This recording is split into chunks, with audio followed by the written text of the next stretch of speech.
హిందూపురం నియోజకవర్గ అభివృద్ధి, ప్రజా భద్రతే ధ్యేయంగా ఎమ్మెల్యే నందమూరి బాలకృష్ణ మరో కీలక అడుగు వేశారు. మంగళవారం హిందూపురంలో పర్యటించిన ఆయన పోలీస్ శాఖకు 50 లక్షల రూపాయల విలువైన 3 నూతన బొలారో వాహనాలను, 10 మోటార్ సైకిళ్లను పచ్చజెండా ఊపి ప్రారంభించారు.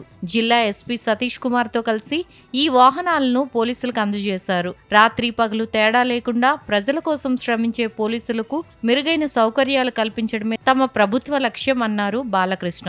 వాహనాలు కండిషన్లో ఉంటేనే నేరాల నియంత్రణ, ప్రజా భద్రత సాధ్యమవుతుంది అని చెప్పారు.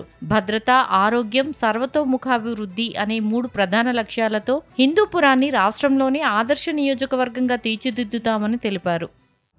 అలాగే మరి పోలీస్ డిపార్ట్మెంట్కి వస్తే మనం 30 లక్షలు పెట్టి మరి సీసీ కెమెరాలు అందించడం జరిగింది.